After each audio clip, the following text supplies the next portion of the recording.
Good morning, everyone. So let's start with the opening chant.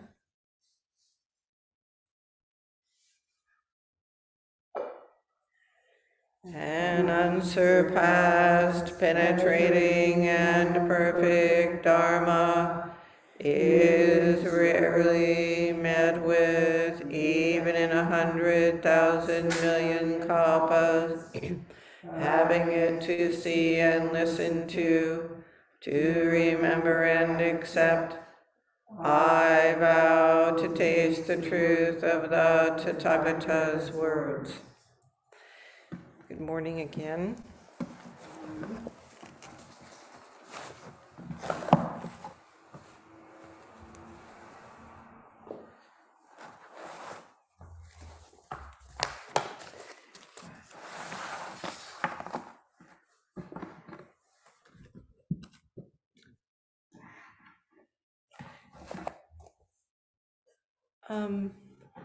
I'd like to start this morning by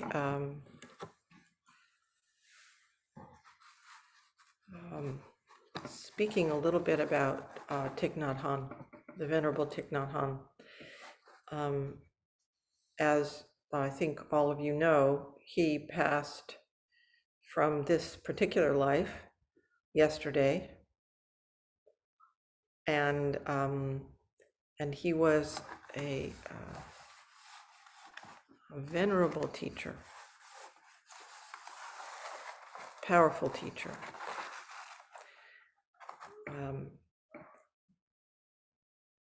He was 95 years old.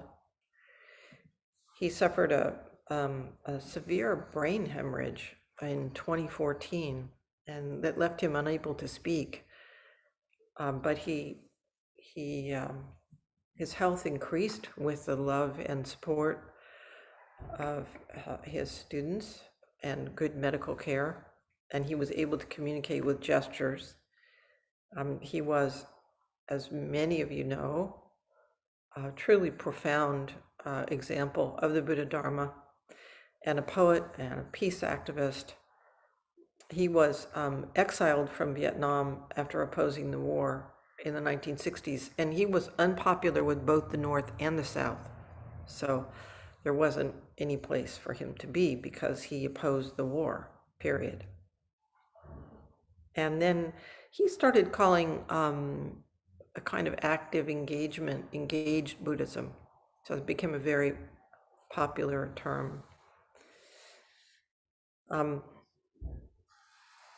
He wrote, and I think this is a beautiful quote. He wrote, "If we are not fully ourselves, truly in the present moment, we miss everything." Such a simple statement, isn't it? If we are not fully ourselves, truly in the present moment, we miss everything. So he taught, as you know, in this country, all around the world, began a monastery in France, where he was living, I believe, when he had the brain hemorrhage, although he might have been in this country, I can't recall. And then in 2018, he returned to Vietnam, where he spent the rest of his life. Enver shared a poem with us that the Venerable Thich Nhat Hanh wrote. So I thought I'd read it to you. "The moment I die, I will try to come back to you as quickly as possible. I promise it will not take long. Isn't it true I am already with you as I die each moment? I come back to you in every moment. Just look, feel my presence. If you want to cry, please cry, and know that I will cry with you. The tears you shed will heal us both, your tears and mine. The earth I tread this morning transcends history. Spring and winter are both present in the moment. The young leaf and the old leaf are really one. My feet touch deathlessness, and my feet are yours. Walk with me now. Let us enter the dimension of oneness, and see the cherry tree blossom in winter. Why should we talk about death? I don't need to die to come back to you.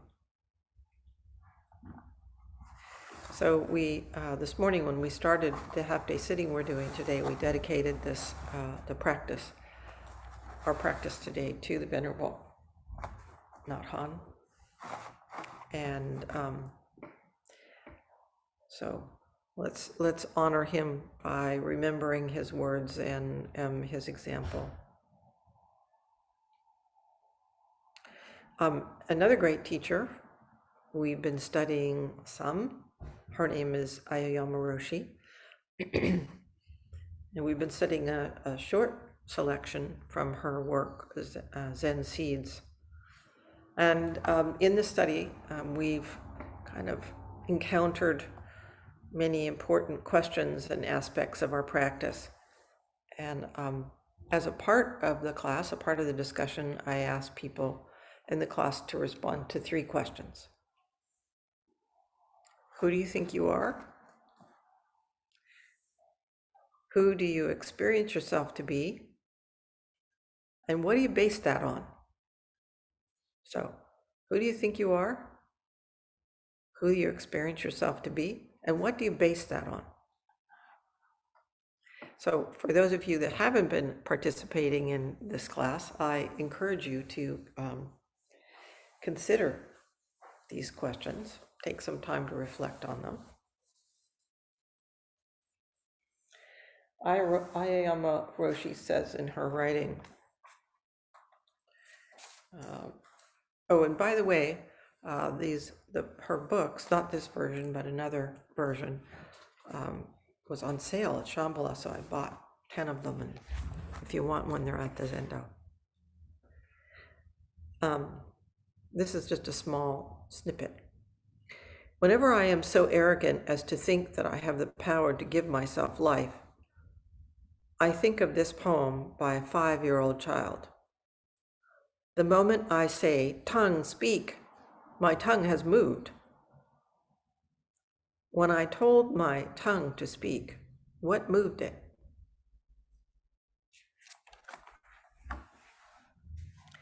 Whenever I am so arrogant, she starts out.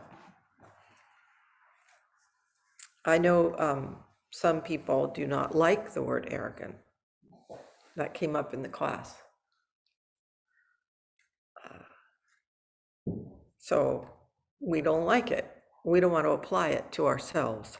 It's an uncomfortable word. It can call up harsh judgments and various other painful states. But I'm right in line with Aoyama Roshi.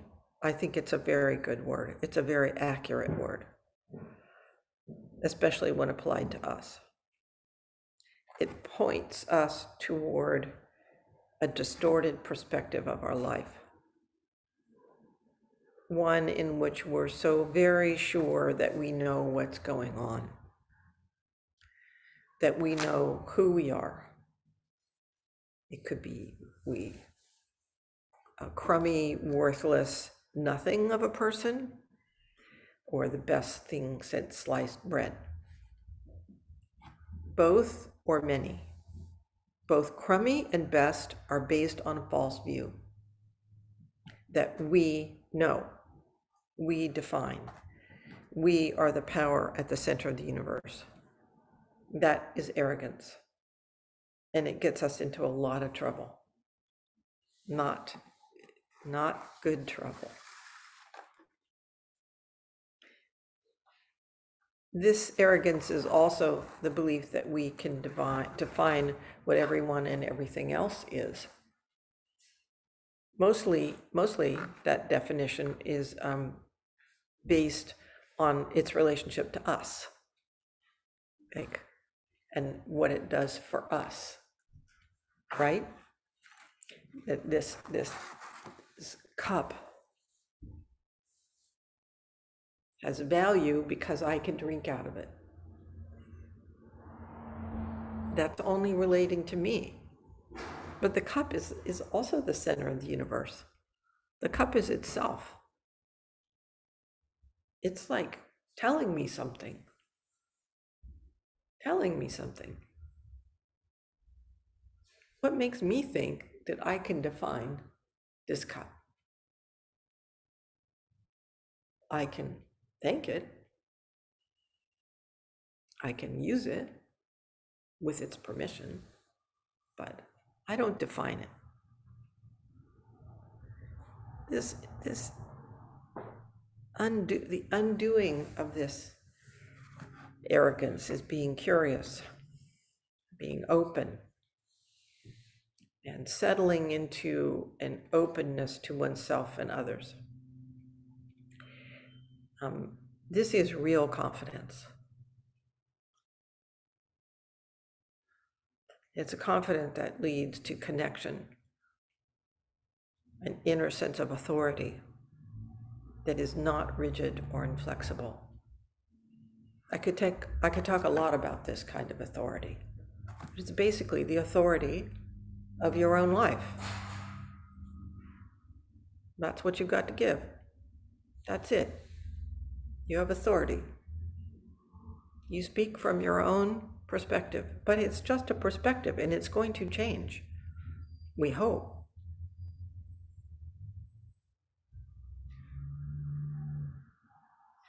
So with this kind, I keep thinking of John Lewis today, with this kind of lack of arrogance, we can get into good trouble when it's called for. So we need to investigate this carefully. We need to wonder, who am I? What am I? Over and over and over, as we live in this world with others, not as a way to find a definition, but as a method of waking up, a method of being of this world in the fullness of life itself. Who is the one who recognizes this arrogance? That's another trick, right? Who is that one? And has the intention to transform it? Who remembers the poem of the 5-year-old? The moment I say, tongue speak, my tongue is moved. When I told my tongue to speak, what moved it? Who is that? This brings us right into the heart of it, doesn't it? We cannot solve this with our usual analytical thinking, though, as I've said before, using our minds to analyze and pick apart our ideas and habitual patterns of thought is a good thing to do, not a bad thing. We don't ditch it. We just understand it for what it is.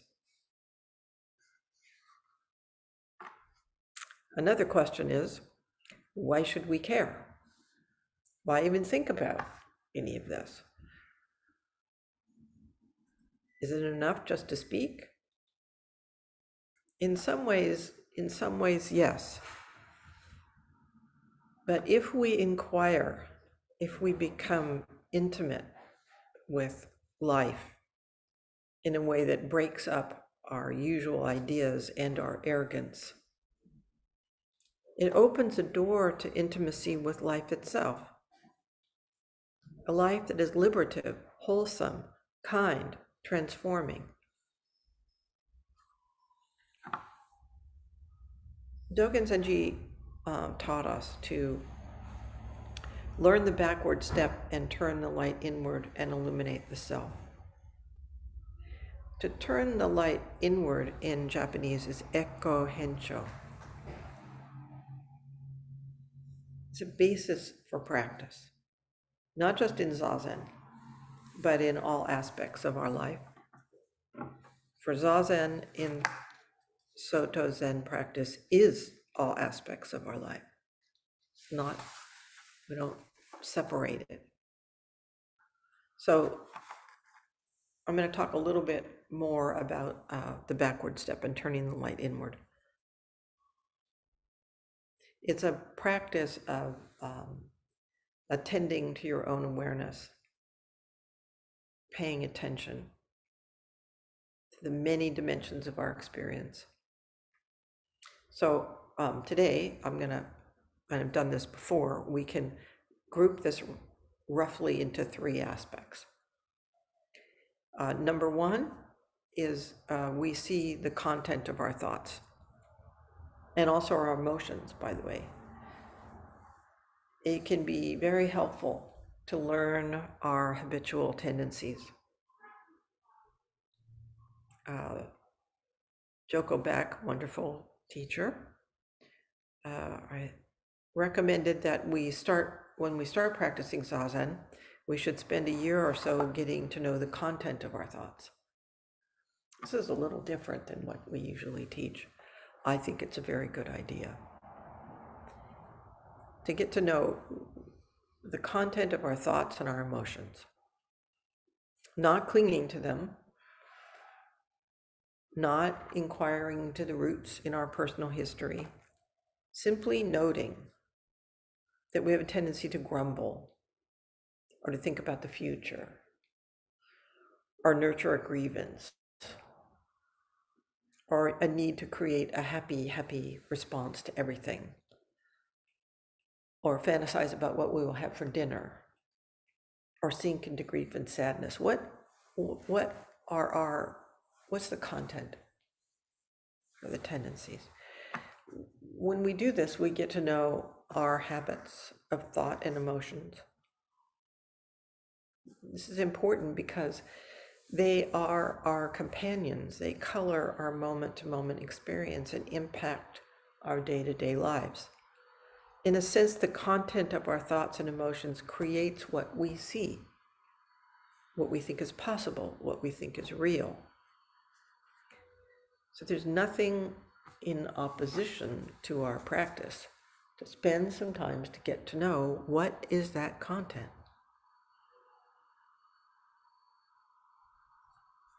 We think we are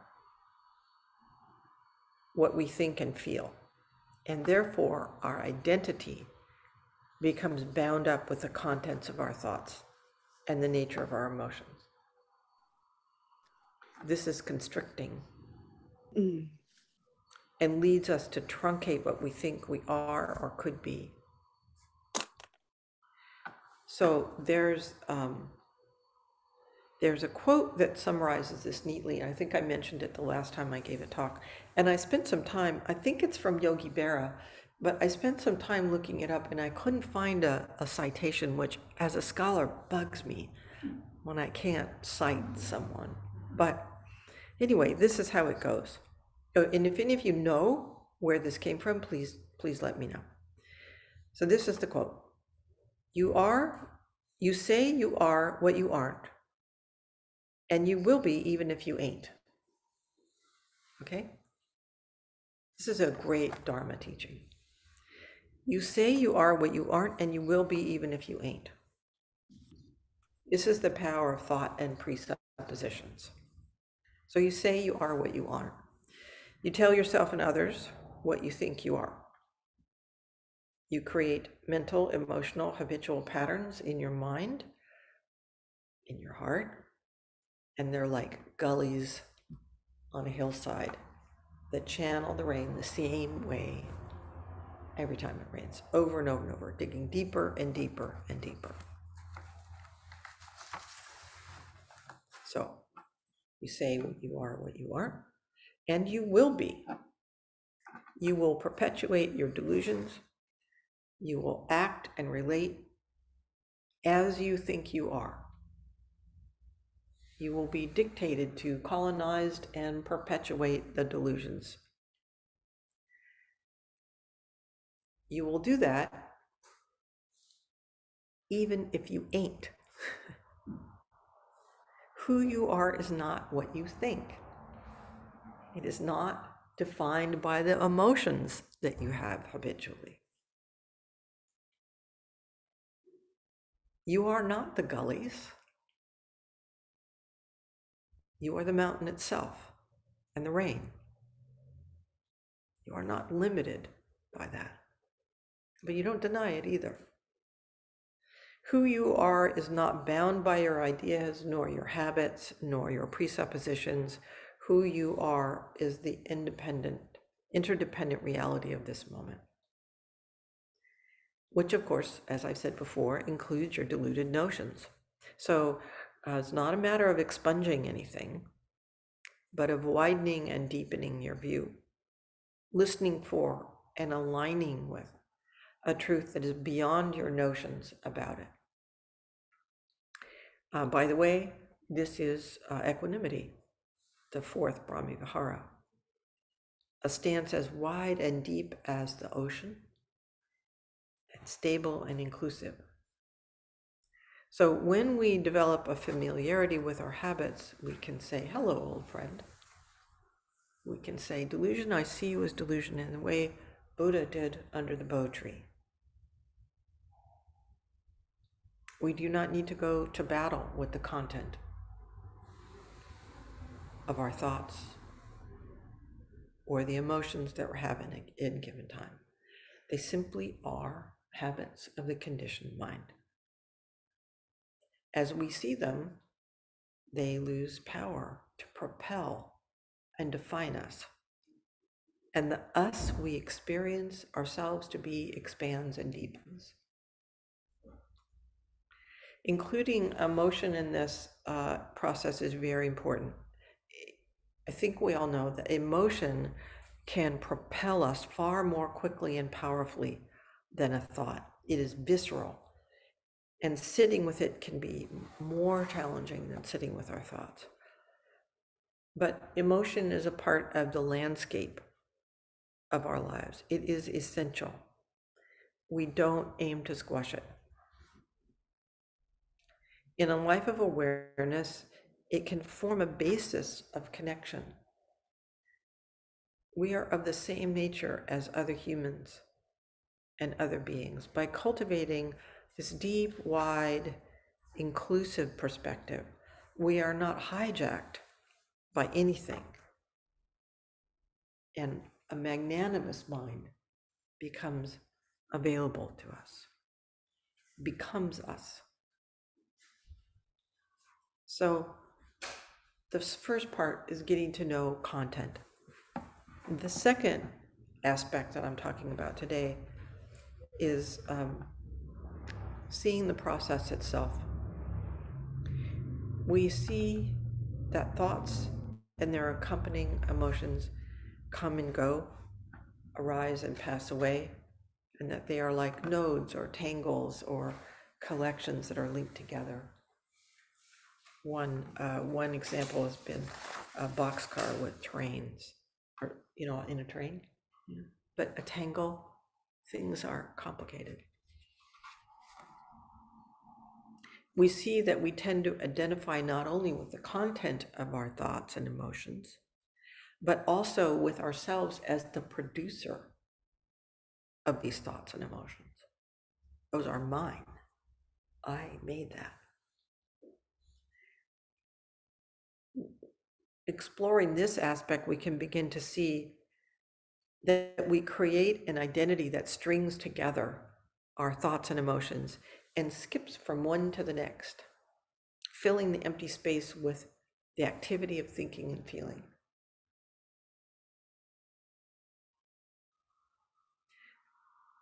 We are faced with the question, who would we be if we did not identify with our thoughts and emotions and allow them to tell us who we are?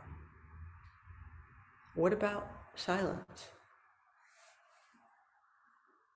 What about the space in between? This silence can be disorienting, sometimes frightening. This kind of uneasiness with spaciousness and the need to be someone can push us around. We get very busy. Quick, fill it up. Fill it up, make something, make someone, right?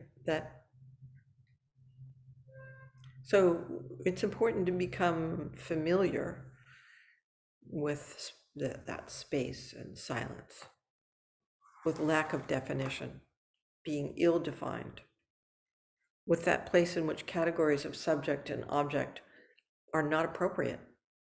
They're not to be eliminated. They're just not accurate. Dividing the world up, dividing the world up. When we hear something, is it inside or outside? We say we hear a bird, but doesn't the bird really exist inside our mind? It's there.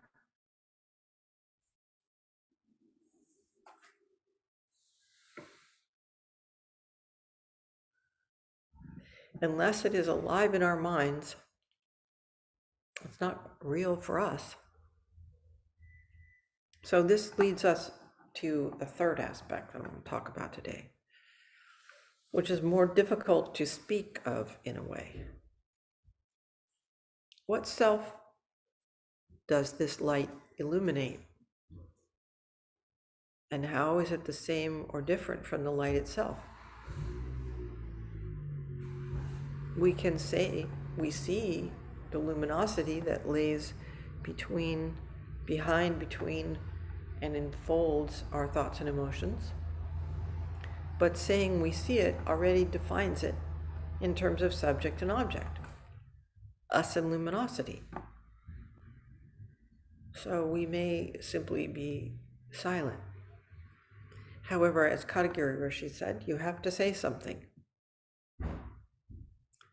So we use many phrases to point to it. And pointing to it is the best we can do. We call it original face, true nature, Buddha nature, luminosity. I'm sure you can think of other things. We say we taste the space that exists between the breaths, or that we see luminosity that lays between the thoughts. We say we let go of ourselves. We say we allow ourselves to become this moment. When we practice turning the light inward, we have the opportunity to see all of this and to let go of what we conceive. But who lets go? Orienting ourselves in this way, we grow the sense that we are participating in the activity of a practice that is far greater than we can imagine. And at the same time, I'm telling you these very concrete things to do. This is a practice that supports and enfolds us. It is the intersection of self and other, or perhaps maybe self-other, self, no self. We turn the light inward to illuminate the self of everyday life, the self of thoughts and emotions and busyness, and the self that is glimpsed between the thoughts, so to speak, and expressed in that moment, the luminosity that is our true nature. It sounds so lofty, doesn't it? Luminosity. I'm going to be like happy. Points to something, but it's really important not to get too precious about it. We can say we allow the self to shed itself, allow the self to shed its imposed identities. We could say the known, the defined and constricted, diluted self is scattered by the breeze of awakening. Whatever we say is fine. And the living of it, it is in the living of it that we taste the truth of the Tathagata's words. It is in the living of it that our arrogance fades, and we can see things as they are, or as Suzuki Roshi said, things as it is, things as it is. We recognize each aspect of our life as giving its own nature to the whole. A cup, piece of half-eaten apple, a song, an uncle that bugs you, maybe your favorite wool hat, the next chore on your to-do list, yourself.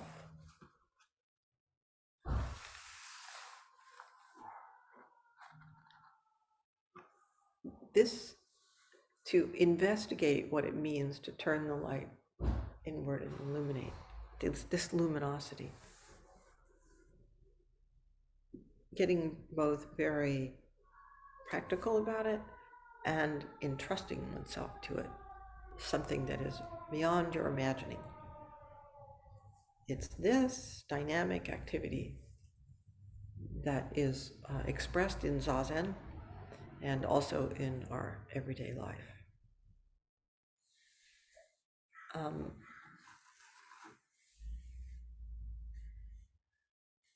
So I thought I would close by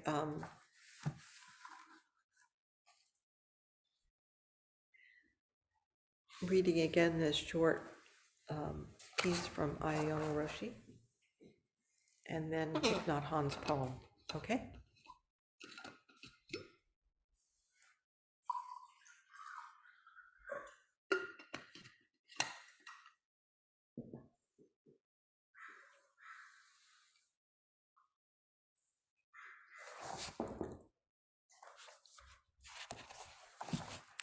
Whenever I am so arrogant as to think that I have the power to give myself life, I think of this poem by a 5-year-old child. The moment I say, "Tongue, speak," my tongue has moved. When I told my tongue to speak, what moved it?